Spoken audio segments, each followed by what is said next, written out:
Chip, walk us through the Supreme Court decision and your now viral remarks where you say it's time for Texas to ignore the court and secure the border. You have the floor, Chip Roy.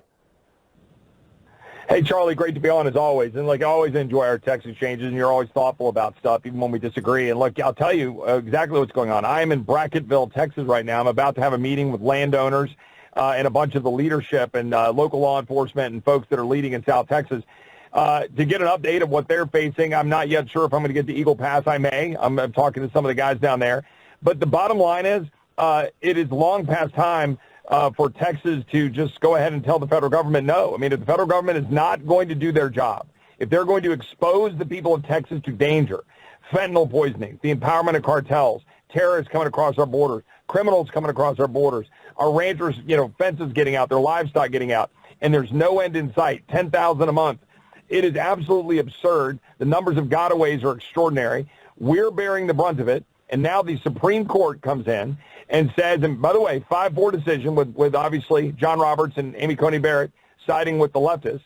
And they say, no, sorry, even though the Constitution says it's the federal government's job to take care of the border, and even though the Constitution says states can repel invasion if the federal government fails to do it, they say, no, sorry, Texas, too bad, you can't do that, and we're going to allow the Border Patrol to get in there and cut razor wire. Now, that was one decision. As you know, you're a smart guy.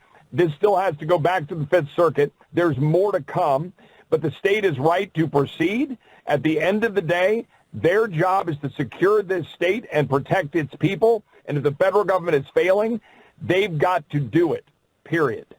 Yeah, and so Chip, can you walk us through what the implications of that is? And we don't say that lightly. You and I love the law. We respect our system of checks and balances. In fact, we believe that this is actually the restoration of the rule of law, us suggesting this. But this is certainly, this is not a small move that you're recommending here. Please continue. Yeah, no, Charlie, this is exactly right. I had a friend of mine from law school that I respect a great deal who pinged me and said, now, hold on a second. I mean, I'm with you. We should secure the border. But, this venturing down the direction of nullification and those kinds of concepts. And, this individual raised the question. So, well, hold on a second. You think the Heller opinion is good. You think there's an individual right to bear arms and use those arms to protect yourself. What if a state said, well, in order to protect our citizenry, we're going to ignore that court opinion. We do not believe it's an individual right. We believe it's a collective right. Therefore, we're not going to respect it, and we're going to, take guns away or whatever. All right, reasonable question, right? You get it, Charlie? It's an academic question, one you sit around and debate. The response I give is the Constitution contemplated a federal government of limited enumerated powers and specifically said the federal government is supposed to manage those issues, but did in fact reserve the ability and the right of governors and states to protect their own citizenry in the absence of the protection of the federal government. It's very specific. In addition, just conceptually, okay, if you're at your house and it's being invaded, and the Supreme Court ruled yesterday, you may not use a weapon to defend yourself and your family. You must retreat and flee. You cannot do it. I'm here to say I would do it anyway. My point is, at some point, you have to recognize what our job is in reflecting our God-given rights, which the Constitution, the Bill of Rights does, a form of government that is decidedly built around empowering people and states and localities, not the federal government, to interfere. And we've got to be able to hold the line. I say this respectfully. I say it with the fear of what I'm saying. I do not want to live in a post-constitutional world. But this court is pushing our hand. And the court needs to know that. Because as John Roberts likes to go around to the cocktail set and say, hey, I came up with a tax idea instead of a mandate idea to save Obamacare. Mm-hmm. I want them to feel the pressure, because if they're political animals, they need to know it. We were out there defending Amy Coney Barrett when her house was being protested. We said that the law should be enforced to protect her. Where is she when the people of Texas need to be protected? Totally MIA. No, that is exactly right. And so this is heavy stuff. And I'll be honest, Chip, I was a little bit surprised that the governor of Abbott just continued forward.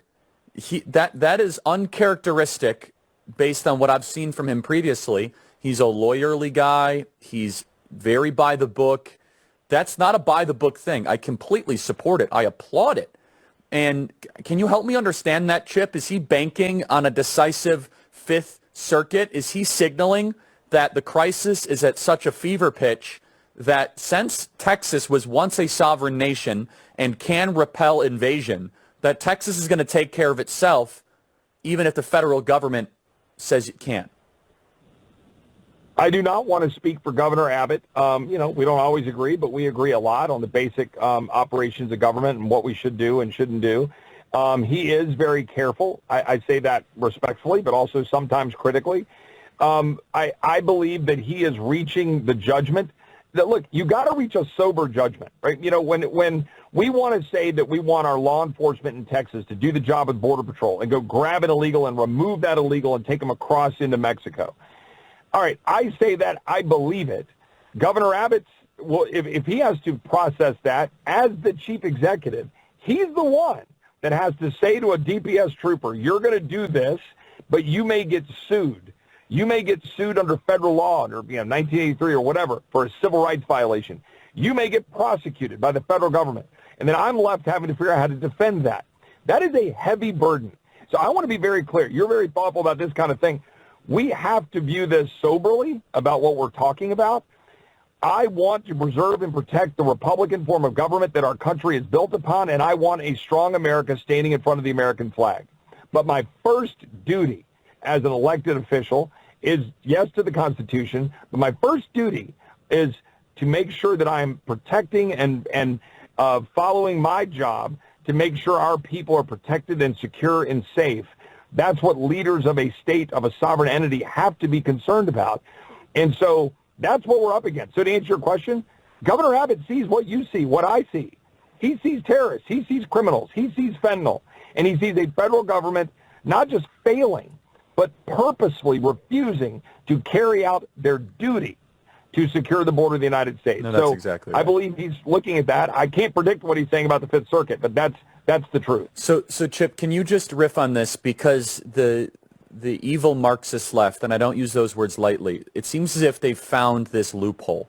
And the loophole is that as long as we control the cabinet agencies, we get to choose what laws we enforce and how enthusiastically we enforce them. And it's almost a way to subvert and bypass. It's a loophole of our constitutional system and order.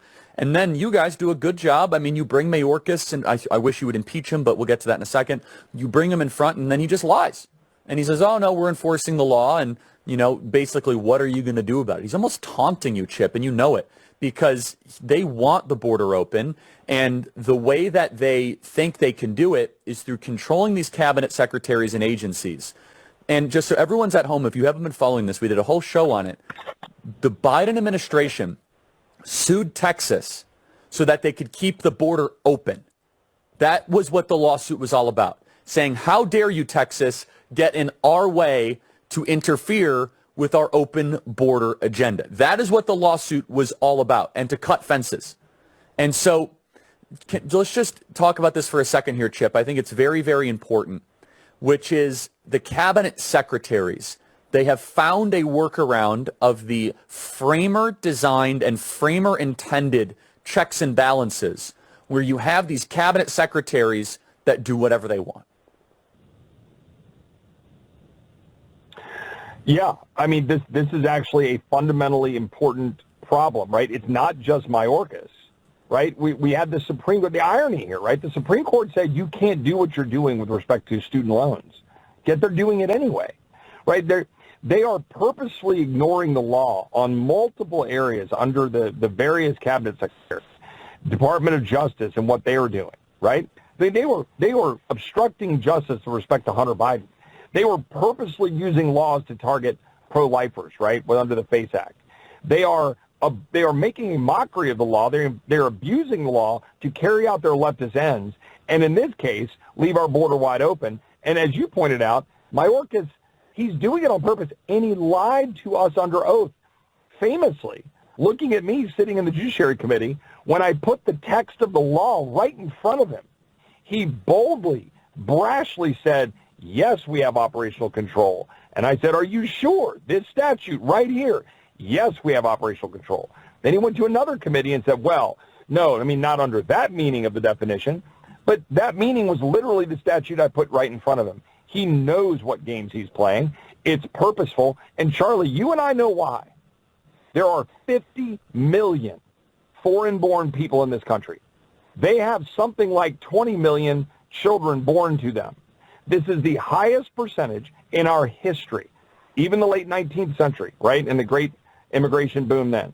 This is higher at a time when we're not teaching our kids about Western civilization. We're not teaching our kids our country is great. We're not teaching our kids about the Constitution. We're not praying in school. You cannot have a country when you import the world and you no longer have a value set that you are having people assimilate to. And that's what this is about. It's purposeful. It's purposeful for redistricting in the House, and that's what we're up against. Very good. Chip, I know that you are you're handling the border issue right now. This is some heavy stuff, everybody. And if the Biden regime continues to defy the law, then the moral answer is that the states and the citizens must do it. It's a 10th Amendment answer. Chip, thank you so much. Hold the line. We have your back. Thanks so much. Thanks, Charlie. I'll go see these great Texans. I'll talk to you soon. Yeah, tell God them I bless. say hi and hold the line.